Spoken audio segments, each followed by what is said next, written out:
Hello, welcome everybody to the Be Like Stories podcast. I am super excited and I am not gonna ramble because I want to jump right into this because I have a guest who is amazing and you will find out very, very soon who Luke is. So, Luke, welcome to the Be Like Stories podcast.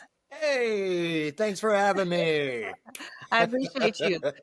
And we're gonna change it up. Normally, I do this long ramble about who we serve and what we do in the background of introducing my guests, but I really want to just jump right in because Luke's story is phenomenal, and who better to tell it than himself? So first, I'm gonna ask you, when people see you, like the very first thing off the jump, do they go, that's a runner? Do they sum you up the exact way who you are as a person, or are there misjudgments and stereotypes? Uh, well, if it is in my social life, 99% of the time I'm wearing some sort of race shirt. So if they don't pick up on that immediately, I'm not quite sure what their judgment is of me.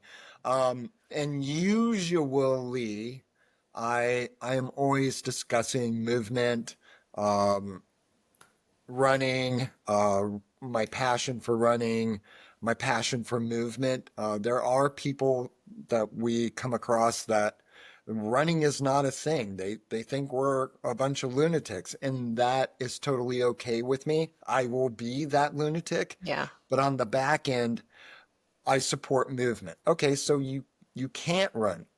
How do we get you moving? Hmm. And what is your motivation? And I like to be the spirit that is overflowing in all of that. And if I can't express joy in the things that I love and admit that, I'm not quite sure I'm doing my job in those situations. So I love that. I it's love that. and it becomes a thing. And there are people that will be intimidated by that, Hmm. and there are people that will question that kind of thing. Hmm. And my whole demeanor is if I can do it, anybody can do it. And it Hmm. doesn't matter how fast, how slow, how far, how much time somebody has. I just love movement. Me too. That's why I think we vibe together. Yeah, that's Talking about movement, I people know me as a crazy sock lady. They know me as a runner. But what I want people to understand is that you don't have to be intimidated by what I do or what you do. A lot of people see you and they're like, oh, he's always running races and he's always winning races and he's running 100 milers. But any type of movement that you can do is a win. absolutely, absolutely. And you know, the more you talk to people about that kind of thing, and you, it's really weird because you will find people that are intimidated by Mhm. you and what you do and your passion for that thing. Mhm. And you know, as you're talking to people and they're looking at you and going, I can never. It's really really important to convey to those people you can. You got to start somewhere. It starts with one step. Yep. My best running buddy Sean, who I run with multiple times a week, our biggest joke whenever we start our run is we do the 1, 2, 3 countdown, and we both groan and go, here we go, and we take that first step, and it's like even if it's all right, we're walking. It Yeah. becomes the simple fact that the hardest part It's starting. is the start. Yeah. And it takes nothing to start. You wake up in the morning and you are starting. Your Yeah. first step is your first step. Yeah. That's so good. Where did you start? Like, take us back to starting before this guy's run 100 milers. He's run long distances, far more than 26.2 miles. He he runs all over the United States. So where did you start? So, my running path and journey started in Cincinnati, Ohio. I was working as a production manager, assistant chef at Cincinnati Children's Hospital, not to plug it. Um, and the management team, the GM, general manager came to me and was like, we need a captain for the food service team for the Heart Mini Marathon, Hmm. which is the American Heart Association's really big race there in the Midwest. And it is a big Sunday morning running festival ish thing. They do a 15K, 5K run, and a 5K walk. And I was like, I had just joined this team, and I was like, yeah, sure, You can I'll do do that. whatever. Like, how hard is it? How hard is it to run, right? I was like, I'm thinking about my career path, and I'm thinking about, how hard is that?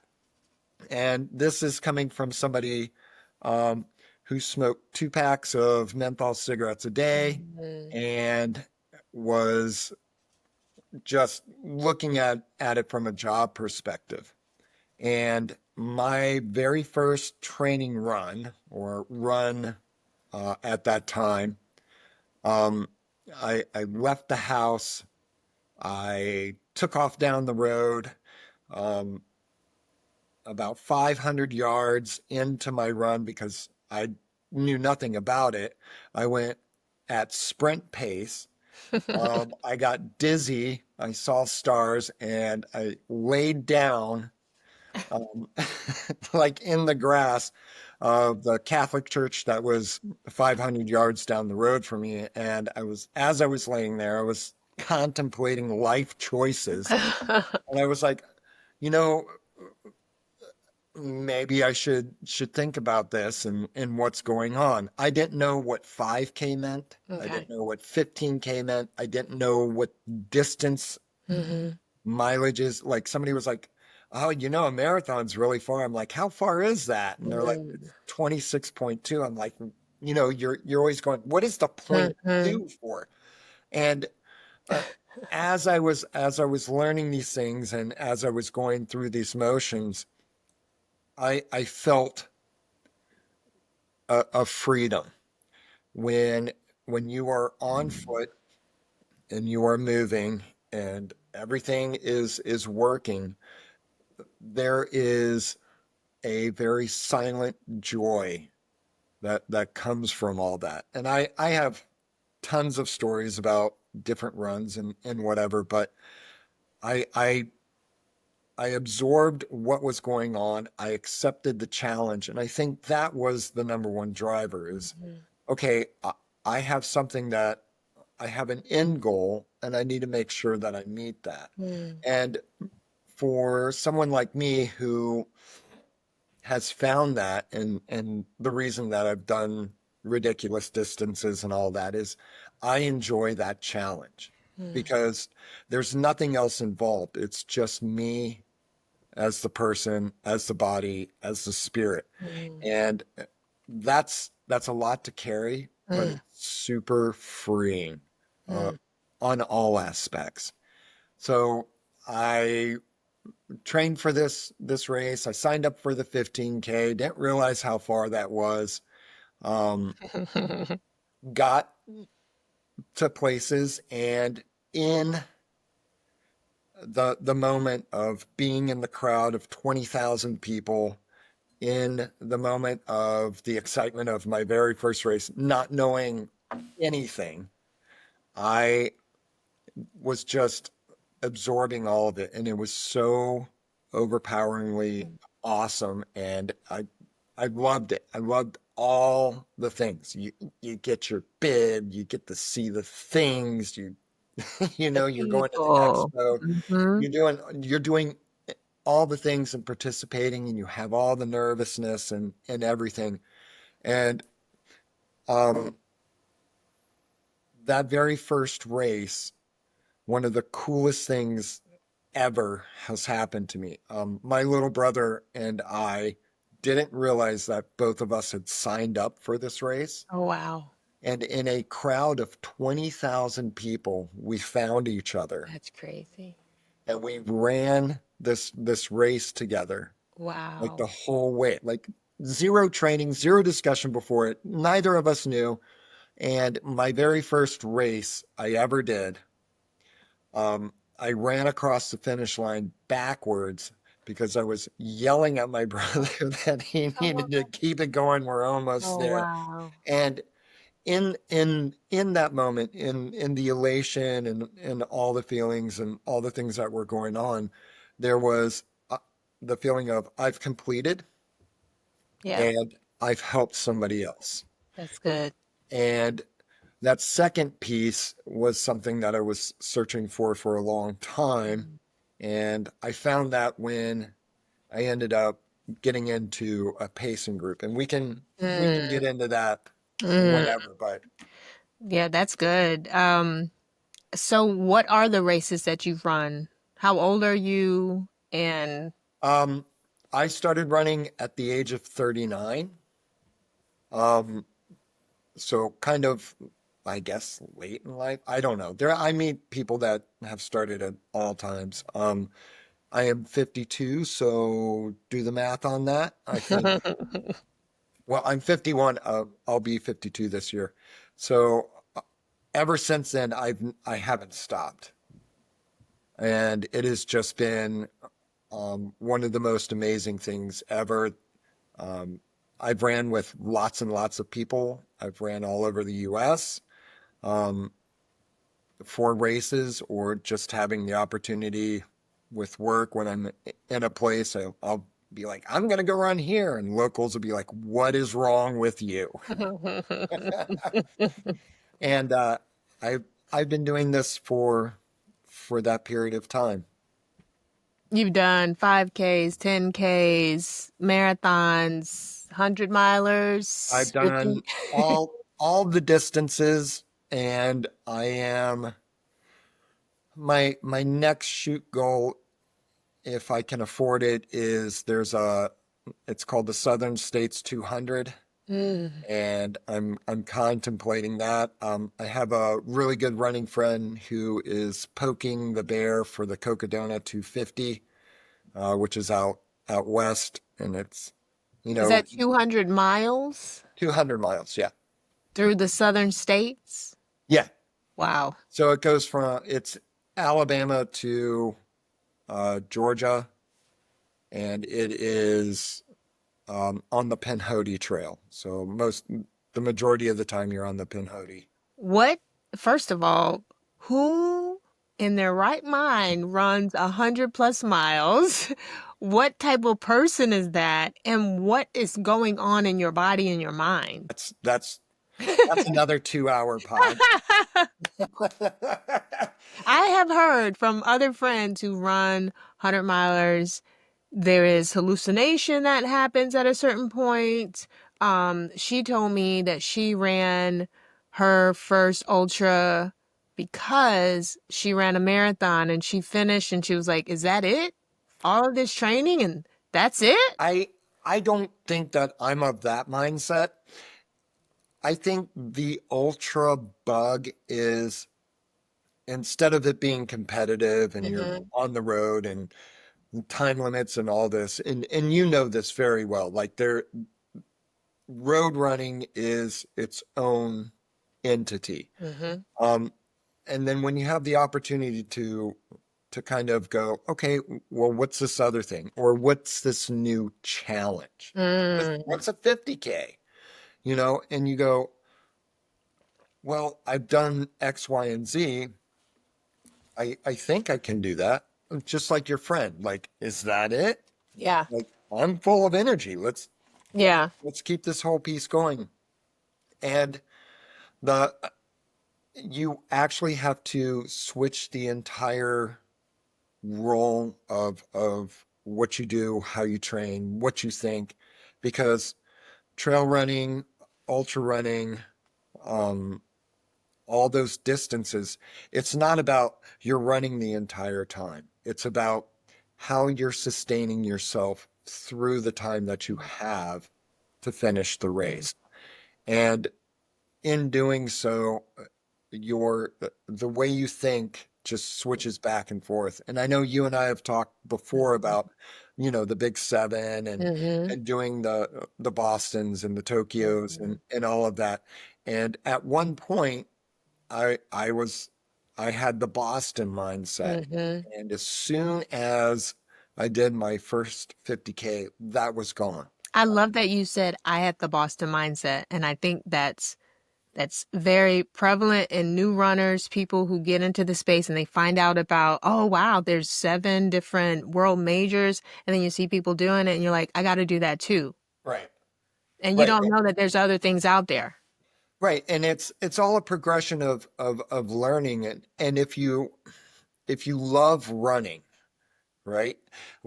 Why would you limit yourself to Mm-hmm. certain things? But I did my first 50K and I was like, I have no desire to and and and that's not always the case with people Mm-hmm. because Mm-hmm. sometimes that is their end goal or that is the pinnacle of what it is that they're trying to Mm-hmm. achieve. And there is nothing wrong with that.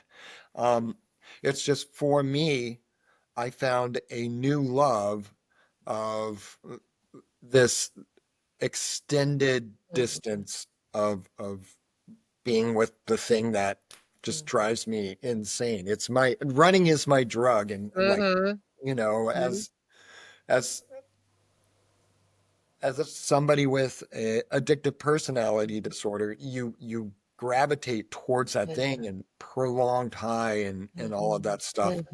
Mm-hmm. It becomes an actual thing with running. I saw an article or something. Maybe it was the running. What's the name of that company that does stuff? The running.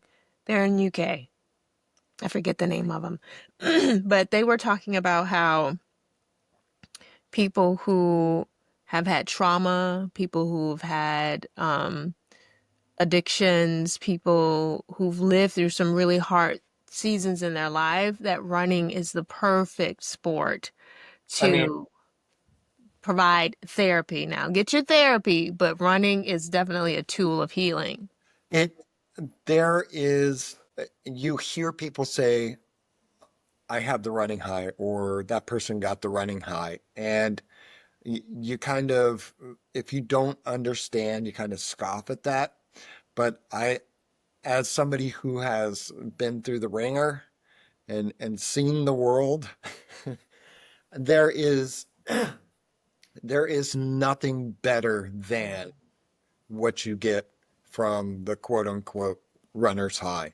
And the prolonging of it Mm. doesn't damage you. It Mm. just it embraces you and it's fantastic. The crazy thing is if you do illegal drugs or Mhm. you drink and you're looking for those stimulations, Mhm. all of those stimulations come off of you, Mhm. your internal chemistry, your endorphins, um, your serotonin, your Mhm. all the good things, Yeah, right? Adrenaline. And what's crazy is running actually does that naturally. naturally. Mhm. And Mhm.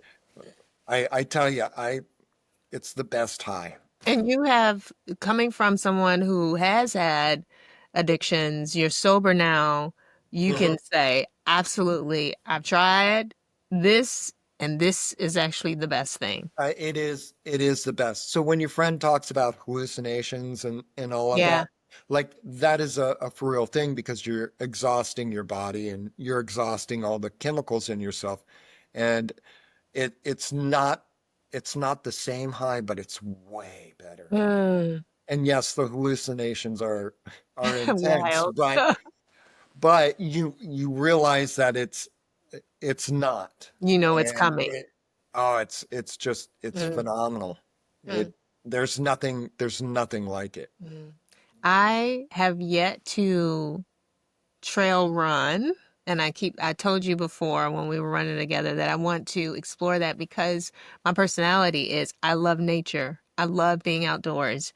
and I don't want to burn out just by doing road races. I want to explore being able to slow down, being able to walk, being able to eat real food, and You can eat eventually all the real all foods. the real foods. Like, give me some mac and cheese. I mean, so I think for people who don't even realize that this is an option, this may be even a first starting place for people who don't know how to run fast, and they're intimidated by all these people in Speedos. They're not really Speedos, but really, really like booty shorts out there. And they're like, I just want to get outside. I think trail running is a great place to start. And there's not the same pressure. Yeah. Um, and there's not the same ego Mm. when it comes to doing trail races. There on the Wednesday night walk groups, there's a couple of ladies that are signed up for, I think it's a 20-mile walk in October Oh. over in Dorset, Hmm. and it's called a hike, but they were asking all kinds of questions, and I was like, look, it's no matter how fast you're moving, you are in nature, and there is Mhm. always something that you see. There is always something that is different if you're training on that course. Yeah. Like it's a phenomenal way to be in nature, and when you're in the woods versus in the city, there's a lot more trees that produce a lot more oxygen, which is Mm. just fantastic. Mm. You know, Yeah. we need that. We need that. Whenever I run on our local trail or path, I'm always cognizant to look up and just to see the canopy just surrounding me. And it's a moment. I'm like, I'm so grateful for this path that they've created for us. Yeah, absolutely. Speaking of our community, you have started a program, well, not a program, but a run group, a run club in the Newton County, not school district, but Newton County district, Newton or County. Yeah. Newton County. Um, and I think I joined maybe a year or two ago. It was maybe like 150 people in the Facebook group, and now Yep. it's grown, and so many people are out walking, they're out running, and it's just a great, great run group. Yeah, it's a fantastic running community. Um, and it kind of sucks when you're running and everybody's like, "Hey Luke, hey Luke, hey Luke," and you're like, "I have no idea what your name is," but um, it's a give and take kind of thing. Yeah. Um, it was something that I was thinking about a lot and praying about a lot, and just like I felt compelled that there had to be something out there. Hmm. And then what is the premise that that piece has to be? And it's, you look at some of the bigger clubs or groups like She Hmm. Runs This Town or the Atlanta Track Hmm. Club, and those are they have their own websites and they Yeah. have their own clubs, and there's all these fees and all of this. And um, Sean and I, my best running buddy here, like he and I just talked about it and talked about it on every run, and Mm. I was like, I think I'm just going to start this little social media, Facebook community and see where that piece goes. Yeah. And we talked about what the premise should be Hmm. and what the expectation should be. Hmm. And and we walked through that, we talked through that, and we came up with what is the Newton County Running Club. And the premise is it is a space for people interested in moving, um, that are looking for support, have questions about, I mean, the biggest question that everybody pops up is shoes, of Hmm. course. What shoes should Um, I wear? right? Like, I have foot problems. Wait, Um, hold that thought because while we were running 18 miles, we were talking about shoes of and you course. surprised me. I was like, "What? What shoes do you wear?" So Yep, please tell hang the on. people. And the shoes piece is it's whatever you're comfortable Yeah. in all honesty. Yeah. I can tell my story, not to promote a brand, but Yeah. to say, you're going to find something and it's going to be right. Yeah. But the the the running club was started with the intention of people being able to communicate and connect. And that was one of the biggest reasons. And Sean was like, "It's all you, brother. Go for it." And I was like, Mm, "All right." And when we kicked it off and we started it off, literally I was stopping everybody on the trail mhm, and promoting the group, just saying, "Hey, look, go here. If you are doing this, mhm. here is a community for you. Yeah. If you don't want to say anything, you don't want to do anything, that's fine. Be in the But community. know that this piece is here." Yeah. And so Sean and I, um, our runs are usually Tuesday and Thursday, and it would just be me and him, and Mm, that would be it. It would be me and him talking or whatever. And little by little, other people would start joining, or they mhm. would they would feel comfortable enough to say, "Hey, I'm doing this," Yeah. or "Hey, this piece, shoes or hydration or Mhm. any of those pieces." And now we're at the point where people are asking those questions, and I mean the thread is just Yeah. huge. When are you running? Are you guys running? Are you Right. doing this race? Yeah, it's great. And and that piece feels really good because originally when it started, like it was very, very lonely. And Mhm. there were a couple of times where you're sitting in despair going, "I don't know if this is going to work." And now I have wonderful people that wear more neon than me, to meet out on the trail. And that is what it was created for. Is Mhm. it's not just Luke's running this Mhm. piece, let's see what he's doing. If I was egomaniacal like that, then I would have my own page dedicated to that. And it's not. It's meant to be a tool used for social interaction, Mhm. um, and utilizing social media in the correct way so Mhm. that we can promote these things. Yeah. Um, Yeah, that's really and good. now we're over 200, and it's really nice when I see Colin. more than 25 people post different things. That feels really, really good. Like, It's proof though too for people starting anything that the beginning is really lonely. You question yourself, is this the right thing am I doing this the right way? Because nobody's showing up, nobody's saying anything. And then as long as you're consistent, I people are gonna mean, show up. the baseline is I love running and I want to share that love with everybody That's else. perfect. And if nobody picks it up, so be it. I still have running. Yeah. Yeah. Um, and I believe that baseline Hmm. has led what it It's is, very attractive to what it people is. when they know that you are a mover and you're going to be out here no matter what. If anybody comes, if anybody doesn't, like today, people were like, "Are we still running? It's been raining." You're like, "Yeah." It's warm. It's not cold. We don't. I Yeah. mean, we're not all sugar. None of us is gonna melt. Nobody's going to melt. Yeah. Yeah. So I got a question for you.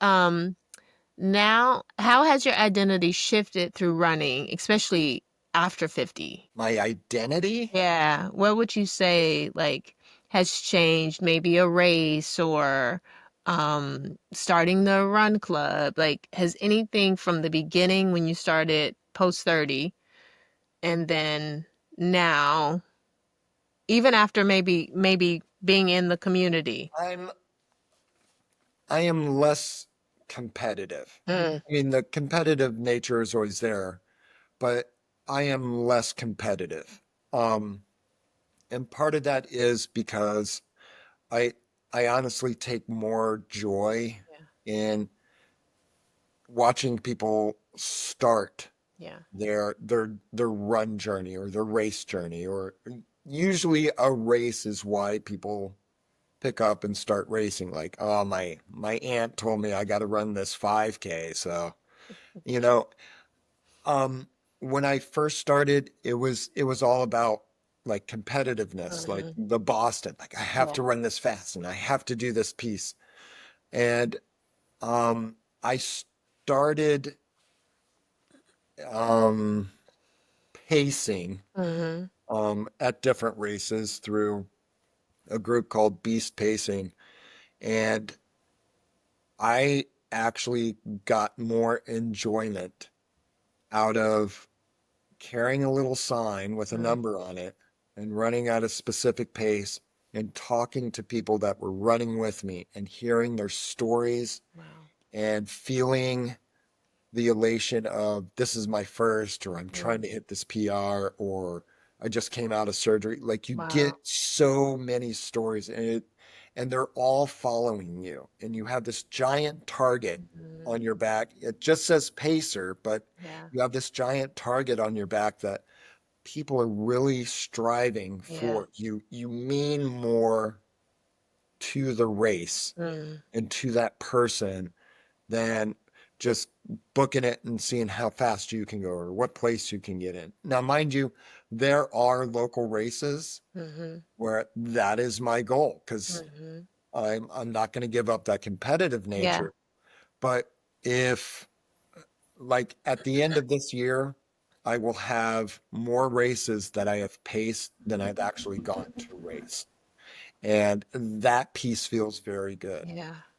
And like I said, you get all these stories. I've had one of my favorites is I was pacing a race and this guy's he's behind me, he'd been behind me for like the entire race. And what I do when I pace is at the mile marker, I call off how far ahead I am by GPS on the watch and how far ahead or behind I am on mile markers. So I'm giving gap numbers Mhm. and all of that. And I try to pad like at least a minute Mhm. ahead. And I had this one young guy. He's like, this is my second half marathon, and I ran at this pace, and I want to beat it because it whatever was in his head at the time. And I was like, well, we're a minute ahead of pace. If you are in front of me Okay. in the next mile and a Mhm. quarter, You'll get it. you will beat your PR. Mm. And we carried him and carried him, and we were like, I think we were a half mile away from the finish. And I turned around and I said, if you're not in front of me, that's on you. You have a duty to yourself. Oh, wow. And I mean, he just picked up Wow. and I won't say sprinted, but Yeah. he took that. And I mean, he was lightning fast towards that end piece. And at the finish line, he was standing there and he just like grabbed me in his arms. He was Oh, like, I am so happy. And I was like, this is yeah. exactly why I pace. And this is why I run because, that emotion, the Mm. elation, the everything that's going on is just, it's phenomenal. Well, And you paced me unofficially for my marathon, and it was 18 miles, and I kept a pretty consistent pace, and I definitely attribute that to you. I think it was like 12:30. My first marathon that I did, I think I was around 14:30, something like that. But it was really, really difficult. 18 right. miles, kind of staying on that same pace. And I remember at the very end, we were coming up to a little bit of a little bump and incline. And at that point, you're exhausted. You are like, let's hurry up and get this done. I want to go home and take a nap and eat. And so I remember you saying, we're almost there. Don't let this hill fool you. It's lying to you. Like all of these things that you kept saying to me that then when I went to the marathon, you were in my head. And although I fluctuated with my pace because it was so incredibly Yeah, you hot. can't fight condition. Yeah, but to have you right there, and one of the things that I love too, a lot of times people say, especially women, I'm going to tell you, women are very competitive and they're like, oh, I'll run with you. And then they'll go out and they're sprinting ahead of you. And I'm like, I thought we were running together. Right. You literally, you can run what, a maybe 6:30 pace. Oh, if I run 6:30, something's But he's fast. I've run a nice easy pace, maybe 13, 12, 30, 12. And he was like right there with me. And so for me, that speaks so much. It speaks volumes because you could have like, oh, well, I'll circle back around. no, You literally were that's right not there. the point. Yeah. I'm not running the marathon that you are. And if you need the help and you need the camaraderie, I'm going to be there. I I know what I'm capable of doing, Hmm. and if I need to train for that, I can do that on my own, or I can find somebody faster. Jeremy, I can find somebody faster that will assist me to get there. Yeah. But my calling in this is to be part of your elation. Like Mhm. it's so huge. And I'm not gonna lie, when we hit like mile 16 and you were really, really quiet, and I'm trying to coach along and I'm starting to get tired. Yeah. It, Sean pops up and Yeah. legit like that was what Breath I of fresh needed, and air. I know Yeah. that's what you needed is to Yeah. hear the two of us Yeah. idiots bantering back and forth, Yeah. because it's something else to focus on. So Mhm. kudos to Sean for getting us to the end. But Yes. yeah, I will. I mean, if you were like, I need to go out for a 30 miler, I'd be like, oh, okay, let's do this. You know, it's just I enjoy running that much, and I Mhm. enjoy spending time with people that are searching for their goal. Mhm. Like your whole London journey, like Mhm. if there was a fanboy.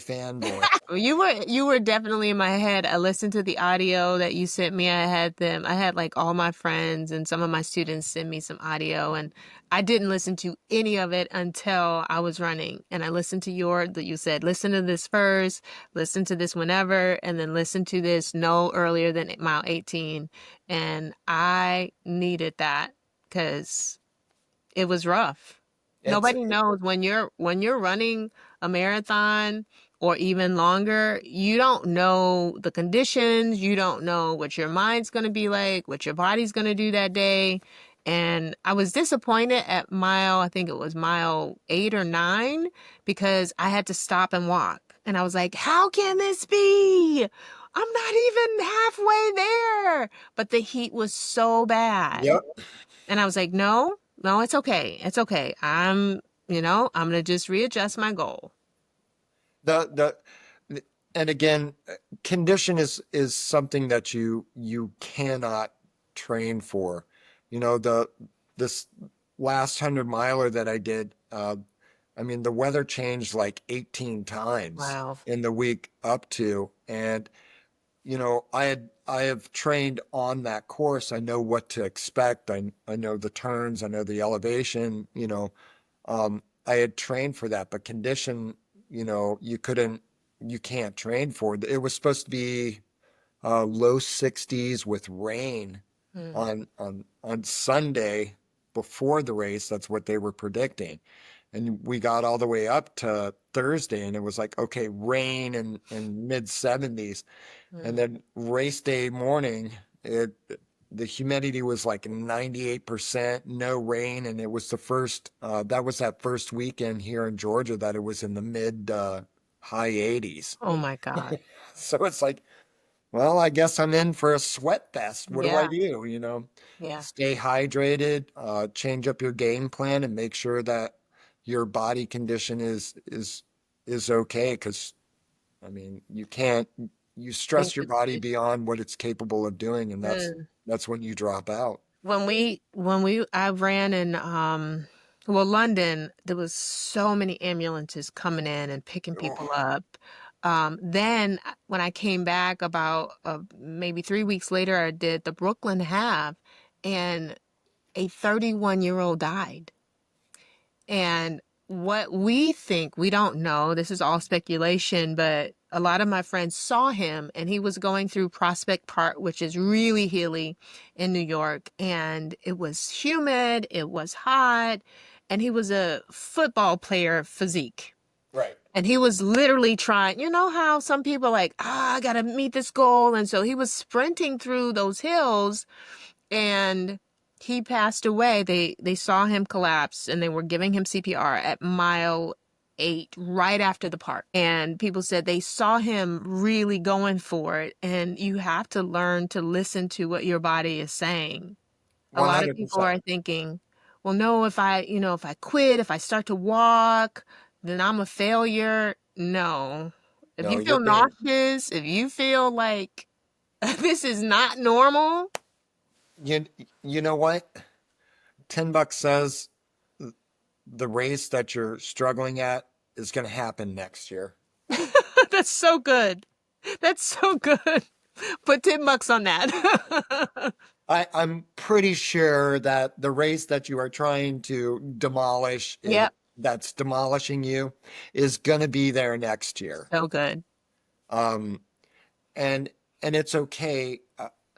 I have learned through um, a lot of things that it's okay to fail. Hmm. Um, and I've attempted a lot of 100 milers and um, Ironman and that kind of thing. And sometimes you just don't have what it takes to Hmm. complete it, be it physically or Hmm. mentally, or uh, your game plan going into it wasn't what was needed. And Yeah. it's okay. It's Okay. okay to walk away Yeah. because when you walk away, instead of beating yourself up, you take inventory and assess the things that you needed That's so good. in order to complete. And your first one, you always beat yourself up. Yeah. And you have to have a good community around you that's like, nah, man, what happened? And have them ask the questions that Yeah. you're not asking yourself. And that makes a huge difference. I love that. So That's powerful for the inventory. Always do your inventory. I tell people you're failing forward. So I don't think of failure as a bad thing. I think Right. it's a lesson, it's a teacher, and you learn, okay, was I not hydrated enough? Did I have the wrong attire on? Did I not get enough sleep? You can learn from every single race. Every piece of it. And you know, you you you take inventory of what has happened. Now, Mhm. I have had things where I was doing 100 miler in Texas, and it was the first time that it had snowed south of Houston, um, and just the conditions were awful, and the conditions took me out. I hit a 90-degree turn on the trail, and there was a giant thing of mud, and I twisted my ankle, Yikes. and I had to hobble back 15 miles, and I was determined to finish the race, except I couldn't get moving enough to keep my inner core warm, and Mm. that's what took me out of that race. And I learned from that Did that you finish it? no, You did not. no, Okay. no. I was so cold. And everybody was like, "This is stupid. It's snowing south of Houston, Texas." They were like, "It never does that." I'm like, "Well, that's what you get when a Canadian comes to town." But you know, I in that piece, there was nothing that I did wrong. Mm-hmm. It was just the conditions. Yeah. And, you know, I had a long drive back from Texas to South Carolina where I was living at that time. And you're doing all the assessments in your head and you're like, no, You're there's gonna die. nothing I did wrong. No. Yeah. Yeah. Nothing I did wrong. That's so Um, good. so you have moments like that. And then, I've done other races where, you just get way into your own head and you beat yourself up in the middle of the race and that takes you out. And then Mm-hmm. you actually get some sleep and you come back and you go, man, that was dumb. But you learn from each piece and you take those inventories. And even, this morning, running with the group that came, um, inventory for me is, all right, so we were doing this and we were in the rain and, you know, we were in between a 11:15 and 11:30 pace, Mhm. and I was listening to the people we were with, and the furthest that they had run was like 6 and 8 miles, Mhm. and which is phenomenal, by the way. Mhm. Mhm. And we get to the finish, and I'm assessing everything, and I'm like, they have so much more Mhm. in them. I mean, Wow. they're getting ready to do jumping jacks and go to the gym and spend their day. Mhm. And I'm like, how do you help people That's so good. get past that piece? I think that's so good, Luke, because when we are in a comfortable place and we're just doing the thing, like, like, okay, I'm gonna do, maybe we don't have any goals of doing a race and we're just in Right. that mode of running 3 times a week and we're like, I'm gonna do 3 miles today, I'm gonna do 5 miles. And then another person comes and, like you say, you're assessing, you're going, wow, I really think that you could. Like, you may not think you can do 10 miles, but I'm looking at you and you're running strong. Right. Yeah. Right. And I mean, it also depends upon what their goal is. Mm-hmm. But looking at somebody and going, I see how strong you are. Like, Mm-hmm. But you and know, that's the, needed. That's so needed for us because in our minds we're thinking this is hard, and I think I'm good. Let me go finish my 6 miles, which is great, and then I'm gonna go and do what I got to do. But it takes another person to say, no, your form looks great. You look like you got a little bit more in you for us to go, oh, okay, I can do this. right. Yeah. But on the opposite end, if that's that person's end goal and Yeah, they're meeting it, then yeah, so be it. But yeah. it's like I look at people, I'm like, oh yeah, you could totally do this, or you could totally do this. Like you're mentally ready for Mm. this piece. That's a good coach. That's a good coach. I got a That's question, and then I got rapid fire for you. So, okay. first thing off your head, but before that, tell me, has running ever broken your heart? No, Mm. never. Because There is some people never. would hear that and they would say, man, I did not finish. I got a DNF, and that broke my heart. But from what you just said, it's all assessment. There has never ever been a time like that. Like it has always been either a learning experience or absolute elation. And I mean, I've had some dump out times where I feel dead and I'm like, 10 minutes later, I'm like, oh, Mm. that's what I Yeah. need. That's good. That's good. Okay. The last few questions is the first thing that pops up in your head. All right. Favorite post run meal? All of it.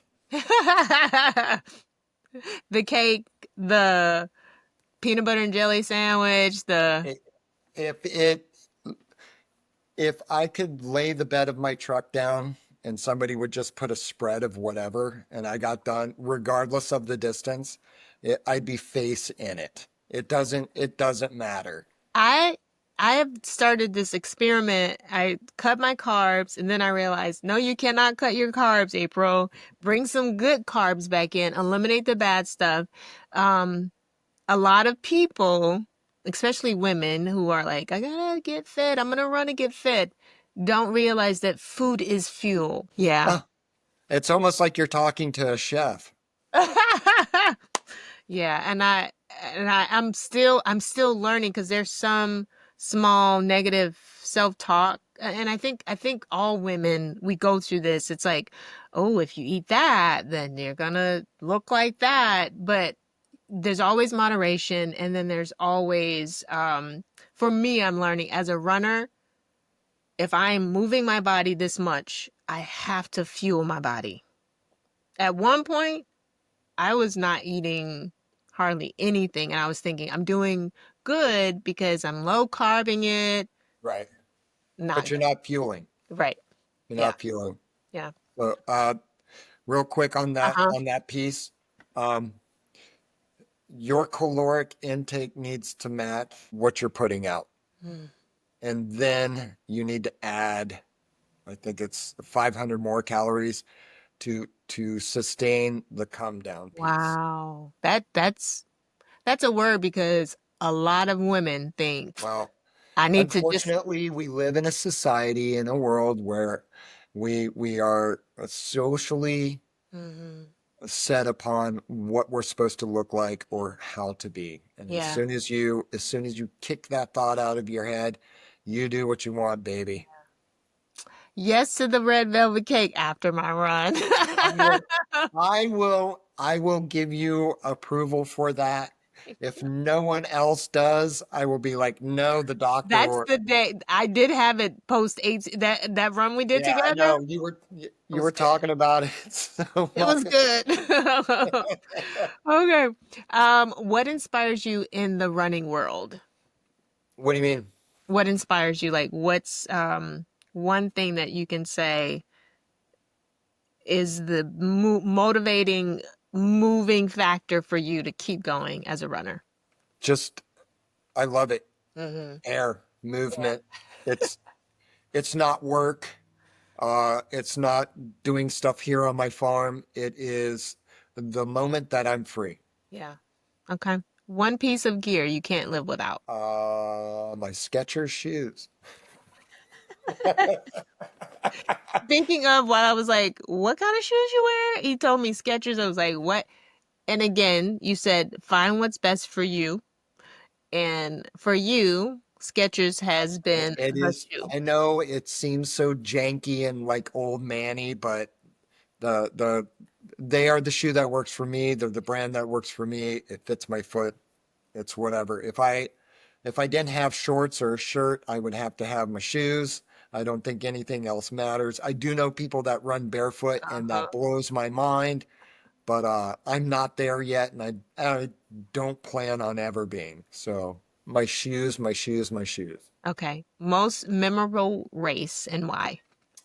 Most memorable race and why would be my very first Ironman. Mm.